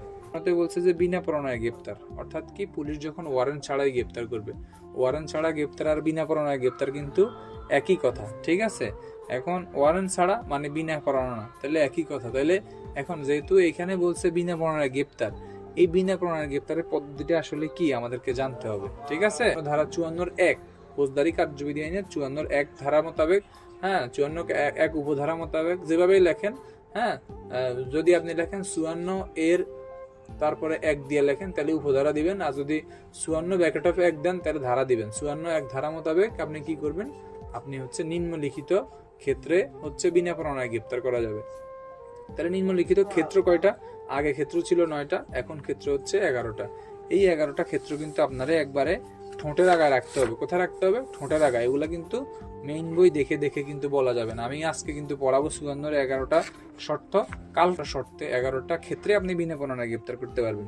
তাহলে 11টা ক্ষেত্রকে একবারে 54(1) দেখেন লেখা আছে মেইন বইতে চলে যান, লেখা আছে যে কোনো পুলিশ অফিসার কোন, যদি প্রশ্ন আসে ফৌজদারি কার্যবিধি আইনের 54 ধারা মোতাবেক কোন পদের পুলিশ অফিসার গ্রেপ্তার করবে, যে কোনো পদের পুলিশ অফিসার গ্রেপ্তার করবে, ঠিক আছে। এখান থেকে কিন্তু শর্ত শুরু। এইটা নিতে দাগ দেন, পুলিশ অফিসারের উপস্থিতিতে আমলযোগ্য অপরাধ যদি সে অন্যথায় করে তাহলে জনসাধারণ গ্রেপ্তার করবে, কিন্তু পুলিশ অফিসারের উপস্থিতি যদি সে আমলযোগ্য অপরাধ করে তাহলে কিন্তু তাকে এই হচ্ছে কি করবে, বিনা প্রমাণে গ্রেপ্তার করতে পারবে। ক্ষমতাপ্রাপ্ত পুলিশ অফিসারের এই ক্ষমতাটা দেওয়া হয়েছে। তাহলে 1 নম্বর শর্ত কি? 1 নম্বর শর্ত মুখস্থ হয়ে গেছে এখনই, যে পুলিশ অফিসারের সামনে যদি কোনো ব্যক্তি আমলযোগ্য অপরাধ করে, তাহলে আমলযোগ্য অপরাধ কি? এই যে 4(1)-এর চতে আমলযোগ্যের কথাটা বলছে, আমলযোগ্য অপরাধ কোনগুলো? ওই যে সকল অপরাধ করলে বাংলাদেশের প্রচলিত আইনে জামিনের ব্যবস্থা নাই, সেগুলাই কিন্তু আমলযোগ্য অপরাধ, ঠিক আছে। এই অপরাধটা যদি পুলিশ অফিসারের উপস্থিতিতে করে তাইলে এই ধরনের ব্যক্তির পুলিশ অফিসার কি করবে, বিনা প্রমাণে গ্রেপ্তার করতে পারবে। 54(2)-এ বলছে যে কোনো ব্যক্তির বিরুদ্ধে এমন একটা অভিযোগ পাওয়া গেছে যে ওই ব্যক্তিটা কি করছে, ওই ব্যক্তিটা 7 বছরের কম অথবা 7 বছর পর্যন্ত সাজা হইতে পারে, হ্যাঁ ওই অপরাধটার শাস্তি এরকম, এই ধাঁচের একটা অপরাধ সেই ব্যক্তিটা করছে। তাহলে করলে কি করবে, করলে তারে পুলিশ অফিসার কি করবে, পুলিশ অফিসার হচ্ছে অভিযোগ, তথ্য এবং সন্দেহের ভিত্তিতে দাগ দেন। প্রথমে দাগ দেন হচ্ছে 54 দ্বিতীয়তের প্রথম শর্ত হচ্ছে 7 বছরের কম হইতে পারে বা 7 বছর পর্যন্ত হইতে পারে, এই কথাটার নিচে দাগ দেন। 7 বছরের কম হতে পারে বা 7 বছর পর্যন্ত হইতে পারে, ঠিক আছে, এই কথাটার নিচে দাগ দেন। তারপরে দাগ দেন 54 দ্বিতীয়তের ক্ষেত্র দ্বিতীয়র 1-এর মধ্যে প্রথম কথা লেখা আছে যে অভিযোগ, দাগ দেন, তথ্য দাগ দেন, সন্দেহের ভিত্তিতে দাগ দেন। তাহলে কে? পুলিশ অফিসার অভিযোগ, তথ্য এবং সন্দেহের ভিত্তিতে, তার সামনে লেখছে পুলিশ অফিসারের, কার বিশ্বাস করার কারণ থাকবে? ম্যাজিস্ট্রেট, হ্যাঁ আবগারি অফিসার, পুলিশ অফিসার যদি বিশ্বাস করার কারণ আছে যে হ্যাঁ উক্ত ব্যক্তি অপরাধটি করছেন, তাইলে 54 দ্বিতীয়তর ক্ষেত্রের মধ্যে কিন্তু আপনার, হ্যাঁ দ্বিতীয় ক্ষেত্রের প্রথম পয়েন্টে বলছে যদি এমন ব্যক্তি মনে করেন হেলাল নামীয় ব্যক্তির বিরুদ্ধে একটা অভিযোগ উঠছে, সে একটা অপরাধ করছে, অপরাধটার দণ্ড হচ্ছে 7 বছর পর্যন্ত হইতে পারে অথবা 7 বছরের কমও হতে পারে, হ্যাঁ তখন কি করে পুলিশ অফিসার ওটারে ওই যে অভিযোগটা উঠছে, অভিযোগ, তথ্য বা সন্দেহের ভিত্তিতে পুলিশ অফিসারের বিশ্বাস করার কারণ আছে যে হেলাল ভাই অপরাধটা করছে, তখন হেলাল ভাই কি করবে, এই হেলাল ভাইরে পুলিশ অফিসার গ্রেপ্তার করবে। তথ্য এবং সন্দেহের ভিত্তিতে পুলিশ অফিসারের বিশ্বাস করার কারণ আছে যে হেলাল ভাই অপরাধটা করছে, যার কারণ অভিযোগটা কার বিরুদ্ধে আসছে, হেলাল ভাইয়ের কাছে আসছে, হেলাল ভাইয়ের বিরুদ্ধে আসছে, তখন পুলিশ অফিসার এইরূপ ব্যক্তির বিনা প্রমাণে গ্রেপ্তার করবে। আবার আরেকটা কথা বলছে 2 নম্বর পয়েন্টে, যদি পুলিশ অফিসার সন্তুষ্টি হন যে এই ধরনের গ্রেপ্তার প্রয়োজনীয়, তখন তিনি কি করবেন, কয়েকটা জিনিস তিনি যাচাই করবেন। তাহলে কয়েকটা জিনিস যাচাই কিভাবে করবেন, যে উক্ত ব্যক্তি আরো কোনো অপরাধ করতে পারে, ওই অপরাধ থেকে তাকে বিরত রাখার জন্য, ঠিক আছে। তখন কি করবেন, যে পুলিশ অফিসার দেখবে যে এই ব্যক্তি হেলাল ভাইয়ের নামে যেহেতু আসছে, অভিযোগ আসছে, সেই ধরনের একটা অভিযোগ আসছে তার বিরুদ্ধে, সে অপরাধমূলক কর্মকাণ্ডে জড়িত, তখন তাকে আরো একটা অন্য ধরনের অপরাধ থেকে বিরত রাখার জন্য তাকে গ্রেপ্তার করতে পারবে। আবার আরো দিবে কি বলছে, যে তার বিরুদ্ধে একটা ঘটনা যেহেতু ঘটছে, হ্যাঁ তখন তার পুলিশ অফিসার সন্তুষ্টি সাপেক্ষে বলবে যে ঠিক আছে অপরাধটার অধিকতর তদন্ত প্রয়োজন, এই ঘটনাটা আসলে ঘটছে কিনা, সেই কাজটা করছে কিনা, যখন এই ধরনের কথা আসবে তখন কিন্তু আপনার পুলিশ অফিসার 54(2)-র খতে কিন্তু বিনা প্রমাণে তাকে গ্রেপ্তার করতে পারবে। এরকম সন্দেহের বসে আর কি, যে এই ঘটনাটা হচ্ছে আরো তদন্ত প্রয়োজন, অধিকতর তদন্তের প্রয়োজন, ঠিক আছে, আপনি যে ঘটনাটা ঘটাইছেন কিনা। এখন এইখানে কিন্তু আরো বলছে 54 গরুর ঘতে বলছে অপরাধের প্রমাণ অদৃশ্য বা কোনোভাবেই এই প্রমাণের সাথে হস্তক্ষেপ করা থেকে বিরত থাকা। অনেক সময় হয় কি, ওই যে মানে একটা ঘটনা ঘটছে, পুলিশ কিন্তু সাসপেক্টকে ধরতে পারে না, মানে মূলত আসামিকে পুলিশ ওই আসামিকে ধরতে পারে না, ধরতে পারে পুলিশ কি করে, পুলিশ হচ্ছে যে কোনো ব্যক্তিকে কিন্তু ধরে, কারণ পুলিশ ভাবে যে এই অপরাধের সাথে কিন্তু সংশ্লিষ্ট অনেকেই হইতে পারে। যেমন ওসমান হাদি হত্যা মামলায় কিন্তু পুলিশ তার গাড়ির মালিক টালিক যা আছে অনেকেই কিন্তু পুলিশ প্রাথমিক স্টেজে কিন্তু ধরছে। কারণ পুলিশ ওই মালিকরে এই কারণেই ধরার কারণ হচ্ছে যেন ওই গাড়িটা তার কিনা বা যাচাই বাছাই করার জন্য, হ্যাঁ, বা হচ্ছে ওই যে অপশন 2 পড়ে গেছে অপরাধের যথাযথ তদন্তের জন্য। তারপরে অপশন 3 পড়ে গেছে যে এই অপরাধের সাথে যদি সে সংশ্লিষ্ট হয় তাহলে অবশ্যই সে প্রমাণ লুকাবে, প্রমাণ গোপন করবে। এই সংক্রান্ত কিন্তু পুলিশ তাকে কি করতে পারবে, বিনা পরোয়ানায় গ্রেপ্তার করতে পারবে। আচ্ছা, আরো বলছে যে আদালতে, হ্যাঁ, বা পুলিশ অফিসারের কাছে উক্ত তথ্য প্রকাশ করা থেকে বিরত রাখার জন্য অনেক সময় হয় কি যে সাক্ষী, একজন সাক্ষী থাকে, এগুলো ম্যাক্সিমাম হচ্ছে নারী শিশু মামলায় হয়। নারী শিশু মামলা করার পরে যে বাদী থাকে তার বা যারা সাক্ষী থাকে এদেরকে বিবাদী পক্ষ হুমকি দেয়। হুমকি দিলে তখন ওই বিবাদী পক্ষ কি করে, বিবাদী পক্ষ কিন্তু হুমকি দেওয়ার পরে বাদী পক্ষের যারা সাক্ষী এরা কিন্তু আর সাক্ষী দিতে যায় না বিজ্ঞ আদালতে। এদেরকে প্রলোভন দেখা যায়, তোর 50,000 টাকা দিয়ে দিব, তুই সাক্ষী দিস না। এই যে ঘটনাগুলা ঘটায় এগুলা যারা করবে এই ব্যক্তিরাও কিন্তু আপনার বিনা পরোয়ানায় গ্রেপ্তার করা যাবে। তারপরে বলছে কি মুহূর্তে বলছে যদি না এই ব্যক্তির গ্রেপ্তার করার প্রয়োজন হয় তবে আদালতে উপস্থিতি নিশ্চিত করা যাবে না। অর্থাৎ যদি গ্রেপ্তারই না করে, হ্যাঁ, তাহলে তো আদালতে উপস্থিতি নিশ্চিত করবে কিভাবে, এই কথাটাই এখানে বলছে। তবে আরো একটা কথা বলছে যে যদি আপনি এত তথ্য যাচাই বাছাই করার পরও একটা ব্যক্তিরে আপনি গ্রেপ্তার না করেন তখন আপনি কি করবেন, লিখিতভাবে লিপিবদ্ধ করবেন। তাহলে লিখিতভাবে লিপিবদ্ধ করবেন কোথায়, আপনার পার্সোনাল নোটে না, আপনি 54 ধারা ক্ষমতাপ্রাপ্ত হয়ে একজন ব্যক্তির এই যে ঘটনাগুলা ঘটছে, একটা অপরাধের সংবাদ পাইছেন, আপনি গেছেন, যার পরে তথ্য যাচাই বাছাই করছেন, সকল কিছু আপনি সংগ্রহ করছেন। সংগ্রহ করার পরে আপনি থানায় এসে জিডিতে একটি নোট দিয়ে দিবেন, ঠিক আছে? এই কথাটাই কিন্তু আপনারে বলছে এখানে। আচ্ছা, আরো বলছে কি অপশন 3, অপশন 2 পরে অপশন আছে কত, তৃতীয়তের মধ্যে লিখছে যে কোনো ব্যক্তির বিরুদ্ধে বিশ্বাসযোগ্য তথ্য পাওয়া গেছে যে তিনি একটি আমলযোগ্য অপরাধ করেছেন, হ্যাঁ, যা জরিমানা সহ বা ব্যতিরেকে 7 বছরের বেশি বা মৃত্যুদণ্ডে দণ্ডনীয় হইতে পারে। তাহলে অপশন ক আর অপশন এ প্রথমত আর অপশন তৃতীয়ত কিন্তু সিমিলার, তবে একটু পার্থক্য আছে। সেটা কি, সেটা হচ্ছে পুলিশ অফিসারের উপস্থিতিতে যদি কেউ আমলযোগ্য অপরাধ করে তাকে বিনা পরোয়ানায় গ্রেপ্তার করা যাবে। আবার বলছে পুলিশ অফিসারের উপস্থিতিতে না, কিন্তু পুলিশ অফিসারের কাছে এমন একটা তথ্য আসছে যে ওই ব্যক্তি একটা আমলযোগ্য অপরাধ করছে, হ্যাঁ, যার দণ্ড কিন্তু 7 বছরের বেশি বা ওই দণ্ডটা কিন্তু মৃত্যুদণ্ড পর্যন্ত হইতে পারে। যদি কোনো ব্যক্তির বিরুদ্ধে যদি পুলিশ অফিসারের কাছে অভিযোগ করা হয়, যদি সেটা সত্যতা পাওয়া যায় তাহলে পুলিশ অফিসার কি করবে, তাকে বিনা পরোয়ানায় গ্রেপ্তার করবে। হ্যাঁ, চতুর্থ অপশনে কি বলছে যে যদি যুক্তিসঙ্গত কারণ ছাড়া যদি কারো কাছে যদি ঘর ভাঙা সরঞ্জাম থাকে, হ্যাঁ, এখন মনে করেন হচ্ছে নোয়াখালী থেকে একটা লোক কুমিল্লার উদ্দেশ্যে হচ্ছে রওনা দিচ্ছে করার জন্য, ঘরের কাজ করার জন্য, তার কাছে হাতুড়ি আছে, তার কাছে ফেরেক আছে, হ্যাঁ, তার কাছে হচ্ছে মনে করেন ওই যে কি বাটালি অনেক কিছু বলে, কাটে যেগুলা, হ্যাঁ, এগুলা তার কাছে আছে, হ্যাঁ, তার চেহারাটা ভয়ঙ্কর। আপনি তারে প্রতিমধ্যে পুলিশ চেকপোস্টে তারে যে জিজ্ঞাসাবাদ করলেন, সে বললো স্যার আমি কুমিল্লাতে একটা অর্ডার নিছি, আমি ওইখানে ঘরের কাজ করার জন্য যাচ্ছি। এখন এই যে ব্যক্তিটা এই অজুহাতটা দিবে যে স্যার আমি তো ঘরের কাজ করার জন্য যাচ্ছি, ওই অজুহাতটা যে ব্যক্তি দিবে, হ্যাঁ, এই অজুহাত প্রমাণ করার দায়িত্ব কিন্তু তার উপরই বর্তাবে। কি বলছি কথা বুঝছেন না? এখন তাকে যদি আপনি তাকে বললেন যে আচ্ছা ঠিক আছে তুমি বলো, তুমি যে এটা দিয়ে হাতুড়ি যে নিয়ে যাচ্ছ, এখন তুমি হাতুড়ি দিয়ে কি কাজ করবা, হ্যাঁ, তো বলতে পারে স্যার আমি হাতুড়ি দিয়ে, যে মিস্ত্রি সে বলবে স্যার আমি হাতুড়ি দিয়ে ফেরেক মারবো, এখন বা হচ্ছে হাতুড়ি দিয়ে হচ্ছে আমি একটা ফেরেক আমি সোজা করবো বা বাঁকা করবো। তখন আর যে অরিজিনাল মিস্ত্রি না সে বলবে স্যার আমি হাতুড়ি দিয়ে স্যার করতে হইতে হয় সে দৌড় দিব বা দৌড় দেওয়ার চেষ্টা করবো, অথবা বলবো স্যার ক্ষমা করে দেন। এই ধরনের ব্যক্তি যারা থাকবে তাদেরকে কিন্তু আপনি বিনা পরোয়ানায় গ্রেপ্তার করবেন, ঠিক আছে? কারণ সে যুক্তিসঙ্গত কারণ দেখাইতে পারতেছে না। এই কথাটাই কিন্তু আপনার অপশন 4 বলছে। অপশন 5 বলছে কি, বলছে যে ফৌজদারি কার্যবিধি অনুযায়ী বা সরকারের আদেশে ওই যে ওসমান হাদি হত্যা মামলা যে ফয়সাল ছিল তাকে কিন্তু আমাদের স্বরাষ্ট্র মন্ত্রণালয় থেকে গ্যাজেট বিজ্ঞপ্তি প্রকাশ করাই তারা কি বলছে, সে কিন্তু অপরাধী, তাকে ধরাই দিলে 50 লক্ষ টাকা পুরস্কার। হ্যাঁ, এখন এই যে সরকার কর্তৃক যে গ্যাজেট প্রকাশের মাধ্যমে যে অপরাধ ঘোষণা করছে, সে কিন্তু প্রক্লেমড অফেন্ডার, সে কিন্তু কি সরকার ঘোষিত অপরাধী, সে কিন্তু কি অপরাধী বলিয়া ঘোষিত ব্যক্তি। এই যে অপরাধী বলিয়া ঘোষিত ব্যক্তি যারা আছে তাদেরকে কিন্তু পুলিশ অফিসার বিনা পরোয়ানায় গ্রেপ্তার করতে পারবে, এটা বলছে পঞ্চমে। ষষ্ঠতে বলছে যুক্তিসঙ্গতভাবে চুরি করা সম্পত্তি বলে সন্দেহ করা। অর্থাৎ কোনো ব্যক্তির কাছে এমন একটা জিনিস পাওয়া গেছে, হ্যাঁ, ওই জিনিসটা কি, মানে এটা চোরাই মাল। আপনি একজন ব্যক্তির সার্চ করলেন চেকপোস্টে, হ্যাঁ, চেকপোস্টে একজন ব্যক্তি চেক করলেন, চেক করে দেখলাম তার কাছে 4টা স্বর্ণের বার, 4টা হচ্ছে কানের দুল, হ্যাঁ, পুরুষ লোক। তো 4টা কানের দুল আপনার কাছে কি করে, স্যার আমি আমার বোনের ইয়া দিব, বোনকে গিফট করব। আপনি তার বোনকে ফোন দিলেন যে আপনি কি করেন, আমি তো গার্মেন্টসে চাকরি করি। আপনার ভাই কি করে, আমার ভাই তো আরেকটা গার্মেন্টসে চাকরি করে, তা আপনারা নাকি 4টা কানের দুল দিবে। না, আমি তো এই ধরনের কোনো কিছু জানি না। তখন আপনি সত্য মিথ্যা যাচাই করার পরে দেখলেন যে সে কোনো জবাব দিতে পারতেছে না ওই সম্পত্তির, তখন কিন্তু সেটি চোরাই মাল হিসেবে গণ্য হবে।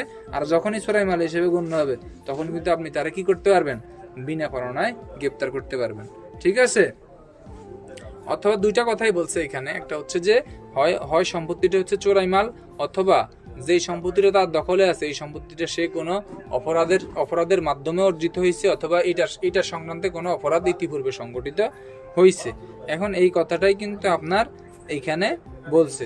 আচ্ছা, তারপরে কি সাথে কি বলছে, যদি কোনো ব্যক্তি পুলিশ অফিসারকে তার দায়িত্ব কর্তব্য পালনে বাধা দান করে, অথবা যিনি আইনানুগ হেফাজত থেকে পালিয়ে গেছে বা পালানোর চেষ্টা করছে, হ্যাঁ, এখন আসেন এইখানে বলছে কি যে পুলিশি হেফাজত থেকে যদি কেউ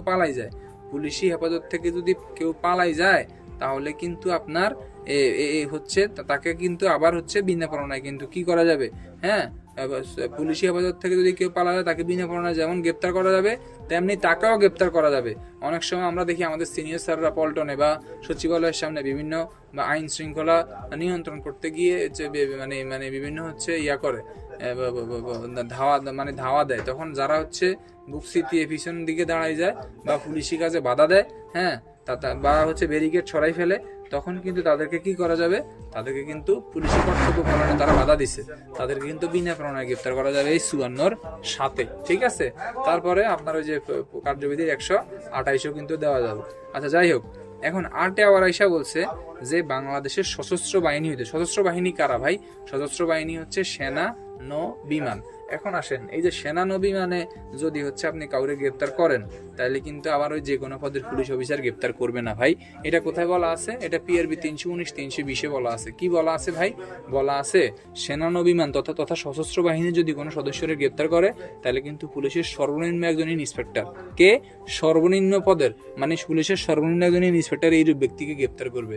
এবং ওই ওই পুলিশ রেগুলেশনে কিন্তু আরো বলা আছে এই ধরনের ব্যক্তিকে গ্রেপ্তার করার পরে ক্ষান্ত থাকবে না। গ্রেপ্তার করার পর সে যে স্টেশনে চাকরি করে, সে যেই যেই জায়গায় চাকরি করে ওই জায়গার যে কমান্ডিং অফিসার থাকবে বা ওই জায়গার যেই সিনিয়র স্যার থাকবে বা ওই ইউনিটে যে দায়িত্বে যে স্যার থাকবে, ওই স্যার বরাবর একটি প্রতিবেদন কিন্তু ওই সংশ্লিষ্ট থানাকে কিন্তু প্রেরণ করতে হবে। ঠিক আছে? এখন এই যে 54(8) যে কথাটা বলছে, 54(8) কিন্তু আপনি চাইলেই কিন্তু একজন ব্যক্তিকে কি করতে পারবেন না, আপনি একজন সশস্ত্র বাহিনীর একজন ব্যক্তিকে যে কোনো পদের পুলিশ অফিসার কিন্তু গ্রেপ্তার করতে পারবে না। হ্যাঁ, থানার অফিসার ইনচার্জ করবে, অফিসার ইনচার্জ না থাকলে ইন্সপেক্টর তদন্ত করবে, ইন্সপেক্টর তদন্ত না থাকলে ইন্সপেক্টর অপারেশন করবে, যে কোনো একজন করবে।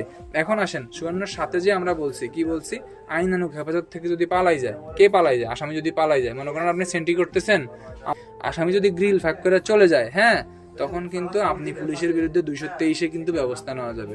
পুলিশ আইনে 37, 857, 880, হ্যাঁ, সরকারি চাকরি আইনে 32 মোতাবেক তো ব্যবস্থা নিবেই।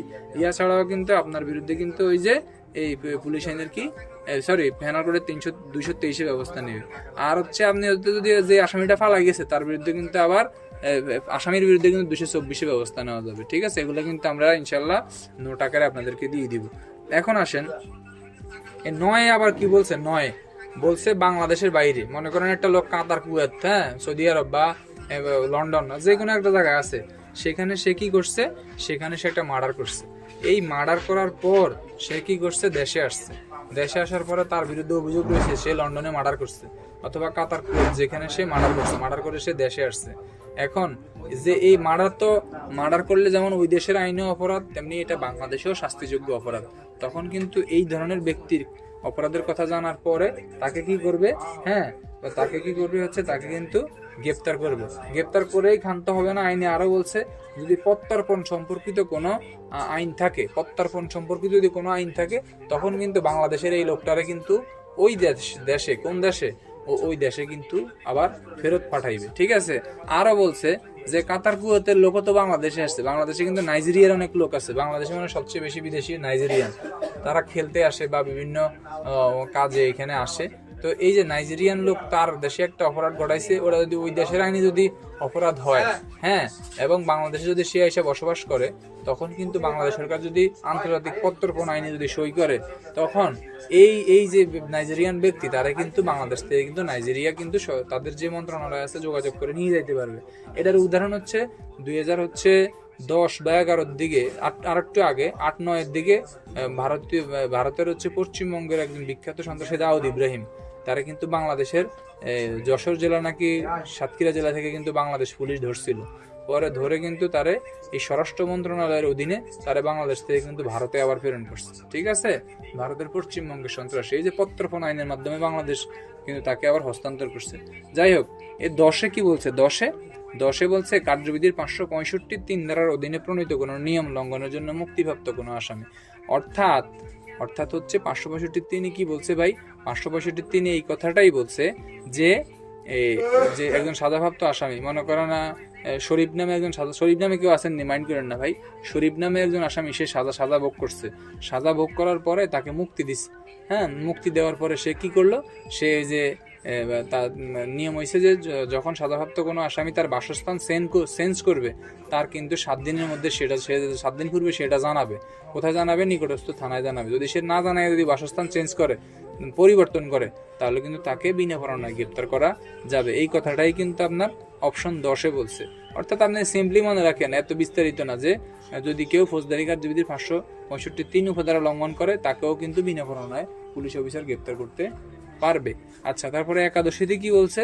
11-তে বলছে হ্যাঁ যে আপনি হচ্ছে অনেক সময় হয় কি, এক থানা থেকে পুলিশ অফিসার অন্য থানায় গিয়ে আসামি গ্রেপ্তার করে, তখন এই যে একজন রিকুইজিশন পত্র দেয় বা সুপারিশ পত্র দেয় যে স্যার আমার থানার মার্ডার মামলার আসামি, হ্যাঁ, অনেক সময় মনে করেন চিটাগাঙে মার্ডার করে সে চলে যায় হচ্ছে ঢাকা, ঠিক আছে, অথবা ঢাকা 2020 সালের দিকে একটা ভিডিও এরকম ভাইরাল হয়েছিল, নোয়াখালীতে একটা মার্ডার করছিল, নোয়াখালীতে মার্ডার করে সে চলে গেছে কোথায়, কক্সবাজারে গেছে, আরে পরে কক্সবাজার বিচে, হ্যাঁ, সে বিচে বসে আছে, পরে ওই যে টিভির হেডলাইনে উঠছে একে ধরিয়ে দিন, হ্যাঁ, পরবর্তীতে হোটেল থেকে কয়েকটা ছেলে বিচে ঘুরতে গেছে, পরে ওর ছবি দেখে তারা তাৎক্ষণিক করে ধরে পুলিশের কাছে নিয়ে গেছে, তখন পুলিশ তারা বিনা পরোয়ানায় গ্রেপ্তার করছে, বা ওই যে সুপারিশপ্রাপ্ত হয়েছে, ওই সুপারিশপ্রাপ্ত হয়ে পুলিশ তাকে বিনা পরোয়ানায় গ্রেপ্তার দেখাইছে।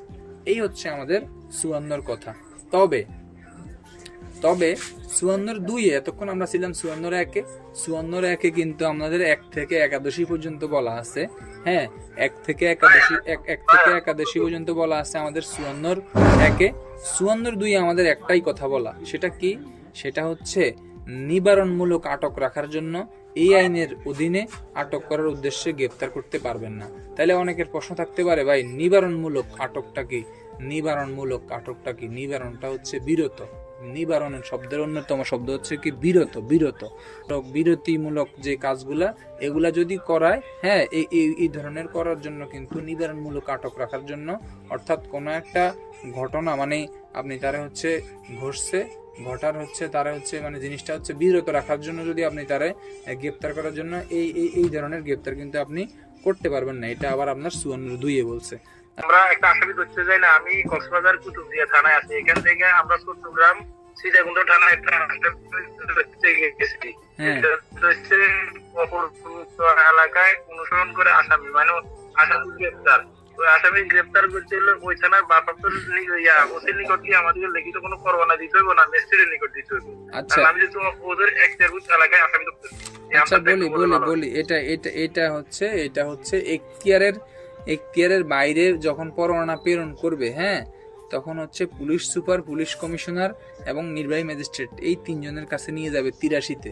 এটা বলছে কার্যবিধি 83। আর 84-তে বলছে এই ধরনের পরোয়ানাটা যখন আপনি তামিল করতে যাবেন, হ্যাঁ, তখন আপনি সর্বনিম্ন নির্বাহী ম্যাজিস্ট্রেট আর হচ্ছে থানার অফিসার ইনচার্জ যেই কোনো একজনের কাছে যাবেন, গেলে তিনি আপনার পরোয়ানার উপরে স্বাক্ষর করবেন, স্বাক্ষর করার পর আপনার প্রয়োজনীয় সাহায্য করবেন আসামি গ্রেপ্তার করার জন্য। এটা আছে আইনে, কত আইনে আছে? কার্যবিধি 84 ধারায় আছে। তবে বাস্তবতা কি? বাস্তবতা হচ্ছে পুলিশ হচ্ছে ওই সংশ্লিষ্ট থানার ওসি স্যারের কাছে যায়, ওই সংশ্লিষ্ট থানার ওসি স্যারের কাছে গেলে ওসি স্যার কি করে?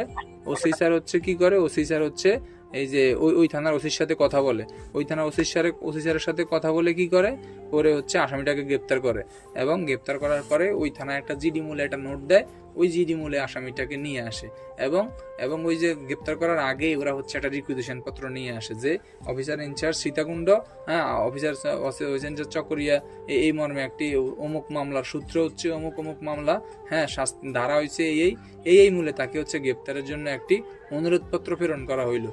ঠিক আছে, এটারই বলে রিকুইজিশন পত্র। এই পত্র মূলে গ্রেপ্তার করবেন। হ্যাঁ, এই রিকুইজিশন পত্রের উপরে কিন্তু আপনার ওসির একটা স্বাক্ষর থাকবে, ওসি চকরিয়া অগ্রগামী করা হইলো এরকম একটা অপশন কিন্তু থাকে। হ্যাঁ, বা ওসি সীতাকুণ্ড প্রয়োজনীয় ব্যবস্থা নেই এরকম কিন্তু একটা লেখা কিন্তু থাকে রিকুইজিশন পত্রের উপরে। তখন এই পত্র মূলেই কিন্তু আপনি সীতাকুণ্ডতে গিয়ে এই গ্রেপ্তার কার্যক্রমটা পরিচালনা করবেন। এটা কিন্তু আমাদের 54 ধারার আলোচ্য বিষয় না, এটা 83, 84, 85, 86 কথা, এগুলা কিন্তু আমরা বিস্তর পড়াবো। আর আমাদের এক্স ক্লাসগুলা কিন্তু দেওয়া আছে টেলিগ্রাম গ্রুপে, আপনি ওগুলা শুনলে একবারে পানির মতো সোজা লাগবে, অসুবিধা নেই। এবং আগে বিরত রাখার জন্য, মনে করেন আপনি অপরাধ করেন নাই, আপনার সন্দেহাতীত যে কোনো একটা কাজ থেকে বিরত রাখার জন্য আপনারে গ্রেপ্তার করে পুলিশ আইনানুগ হেফাজতে আইনা জিজ্ঞাসাবাদ বা হচ্ছে ম্যাজিস্ট্রেট কোর্টে প্রেরণ এগুলা কিন্তু করতে পারবেন না। এই 54 ধারার প্রয়োগ এইটা কিন্তু করতে পারবেন না। 54 ধারাকে যাই কিছু থাকুক না কেন, হ্যাঁ 54(2) কিন্তু আপনি এটা করতে পারবেন না। ঠিক আছে, এই কথাটাই কিন্তু 54(2) বলছে।